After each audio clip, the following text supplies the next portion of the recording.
Vous écoutez le journal du télétravail, un podcast du magazine Management. Aujourd'hui, nous allons parler de télétravail. Étonnant, non? Allez, c'est parti. C'est le journal du télétravail.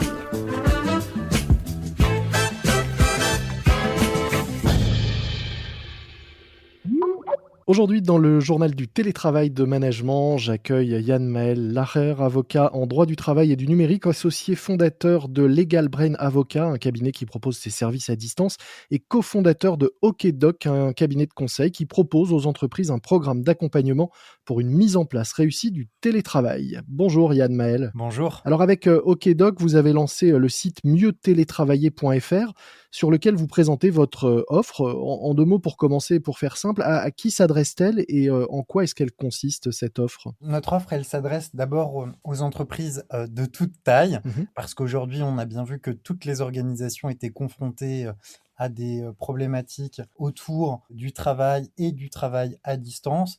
Alors le télétravail, il peut prendre plein de modalités et il convient justement de ne pas plaquer toujours la même organisation partout. Aujourd'hui, on entend beaucoup 2 jours par semaine, mais je pense qu'on peut aller beaucoup plus loin et qu'on peut s'adapter aux situations rencontrées par les collaborateurs, Mmh. qu'on peut s'adapter aussi aux usages numériques des collaborateurs, qu'on peut aussi faire évoluer les usages de l'entreprise et évidemment qu'on doit prendre en compte les spécificités de chaque organisation puisque des grandes entreprises qui travaillent par exemple à l'international vont pas avoir les mêmes problématiques que des organisations qui travaillent directement avec des clients en France notamment. Alors pourquoi les entreprises ont besoin, selon vous, d'être accompagnées? Parce que finalement, le télétravail, beaucoup s'y sont mises, de façon forcée certes, mais opérationnelle en mars dernier. Alors opérationnel, oui, sur une courte période, mais la difficulté qu'on a vue, c'est que quand le télétravail n'est pas anticipé, Mmh. quand il n'est pas encadré, et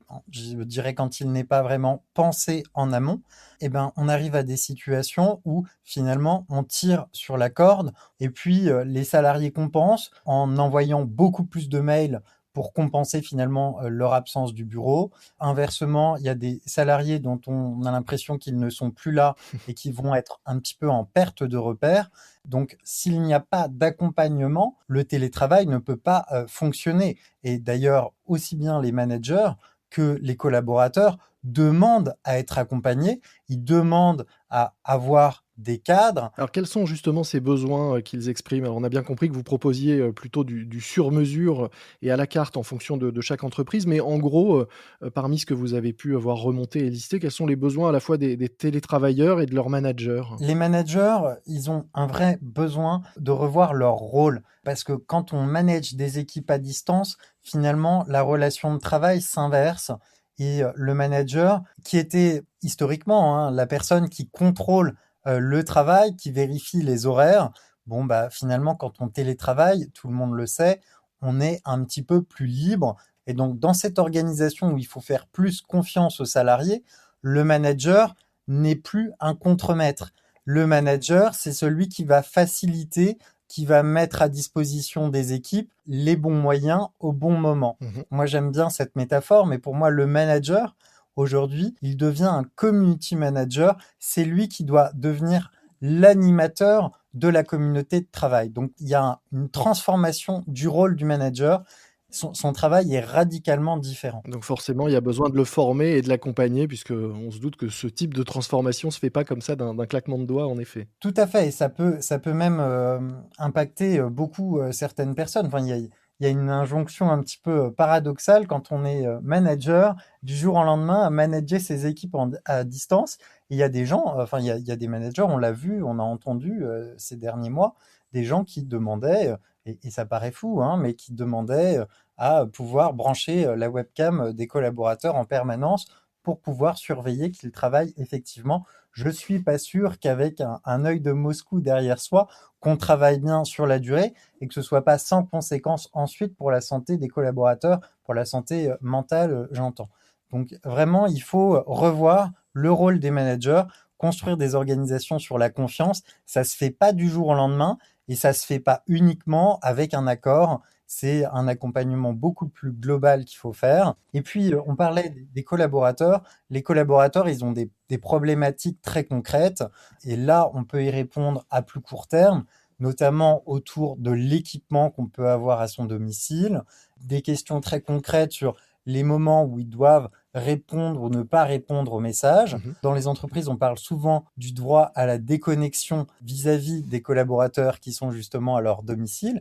Mais quand on travaille à son domicile, il faut aussi se ménager des temps de déconnexion.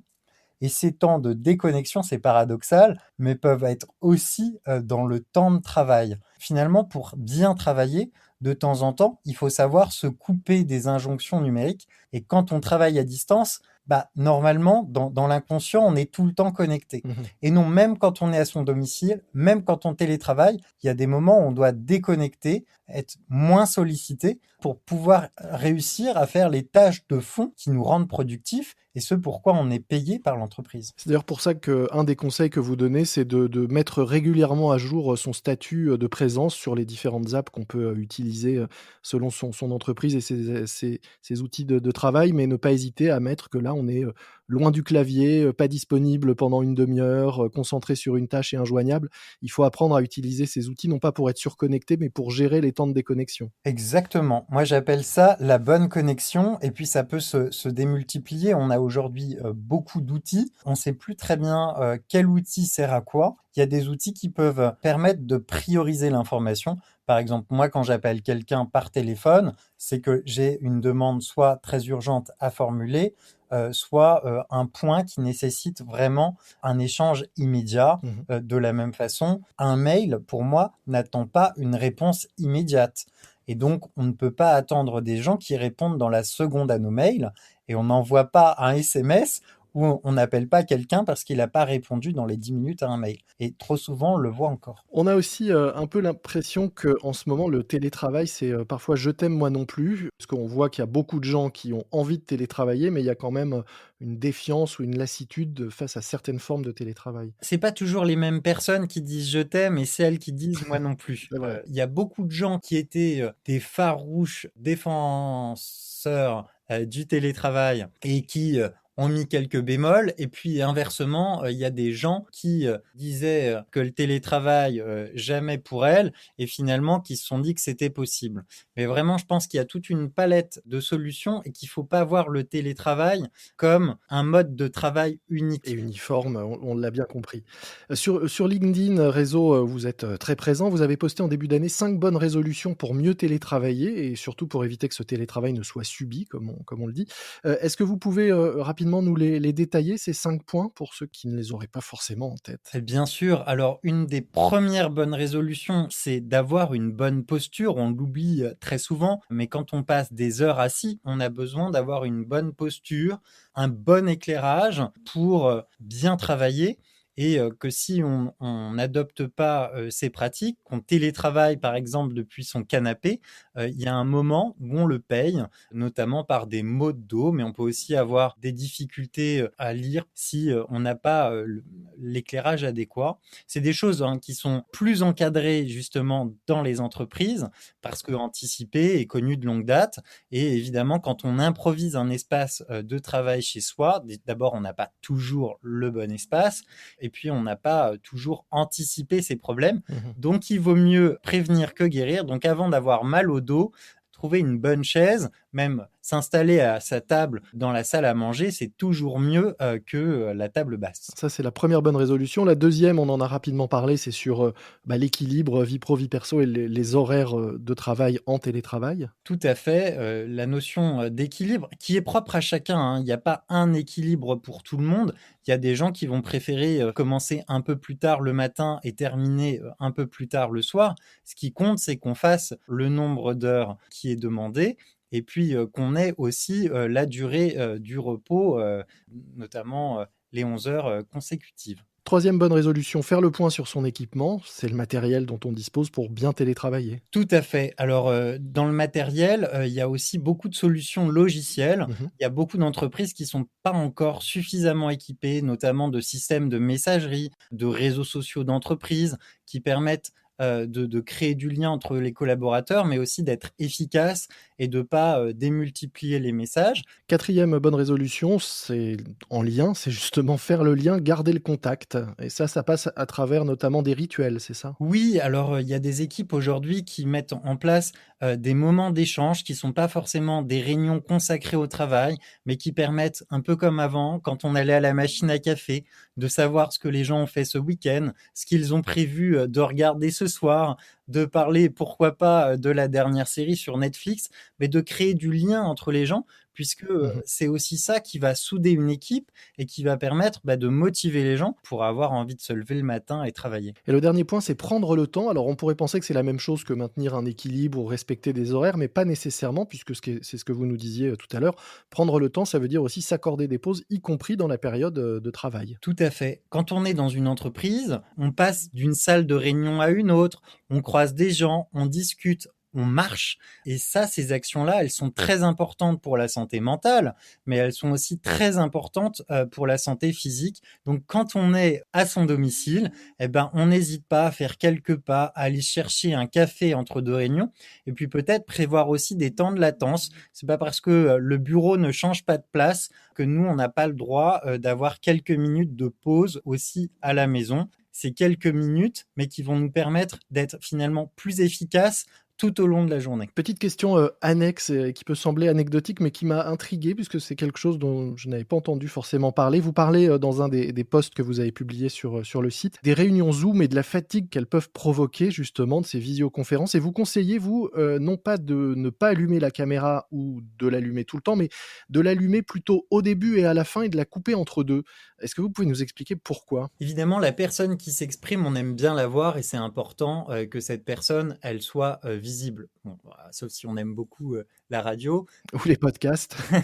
C'est toujours plus agréable de voir la personne avec qui communique. Et puis, à travers le visage, les expressions, on peut aussi donner beaucoup d'informations à son auditoire. Mais ce que je voulais dire, pour les personnes qui sont dans l'écoute, finalement, quand elles sont dans l'écoute trop longtemps, elles réfléchissent plus à leur posture vis-à-vis de la personne qui parle et des autres personnes qui écoutent, qu'à écouter véritablement ce qui se passe. Donc finalement, on est un petit peu dans un jeu de théâtre où tout le monde aurait l'air concentré, et parfois d'ailleurs on a l'air concentré, mais on regarde quand même son smartphone qu'on a caché dans un coin de l'écran, et ça fatigue beaucoup les personnes qui font des réunions toute la journée en visioconférence. Donc en visioconférence, au tout début, l'idéal, tout le monde se présente, tout le monde dit bonjour. À la fin de la réunion, tout le monde rallume sa caméra pour se dire au revoir. Mais pendant la réunion, uniquement ceux qui parlent allument leur caméra. Donc c'est un peu mieux pour la consommation de bande passante et d'énergie. Et ben voilà, un conseil qu'on peut retenir parmi tous ces nombreux conseils. Pour ceux qui voudraient en savoir plus, je les invite évidemment à aller consulter le site mieuxtélétravailler.fr dont nous mettrons le lien dans les notes de cet épisode. Merci beaucoup Yann-Maël Larère. Je rappelle que vous êtes avocat en droit du travail et spécialiste du numérique et que via le cabinet de conseil OkDoc que vous avez cofondé, vous proposez actuellement aux entreprises un programme d'accompagnement pour une mise en place réussie du télétravail avec donc ces conseils et beaucoup d'autres à la carte, on l'a bien compris. Merci beaucoup pour ce temps d'échange, et puis j'espère quand même qu'on arrivera à des moments plus conviviaux physiques cette année. On se retrouvera tous pour un café avec ceux qui nous suivent depuis le début du premier confinement. Il faudra prévoir une grande salle. Merci beaucoup. À bientôt, au revoir. C'est la fin de ce podcast. Retrouvez-nous sur l'ensemble des applications d'écoute, des applications sur lesquelles vous pouvez également nous noter, de préférence en nous donnant 5 étoiles, mais vous pouvez surtout vous abonner. Vous serez ainsi sûr d'être averti à la sortie de chaque nouvel épisode et vous n'en manquerez ainsi aucun. Ces applications, Apple Podcast, Castbox, mais aussi Spotify, Deezer ou AudioNow, AudioNow, la nouvelle application d'écoute de podcast lancée par le groupe Prisma Media, éditeur de management, et le groupe RTL M6. AudioNow à télécharger dès maintenant sur vos téléphones.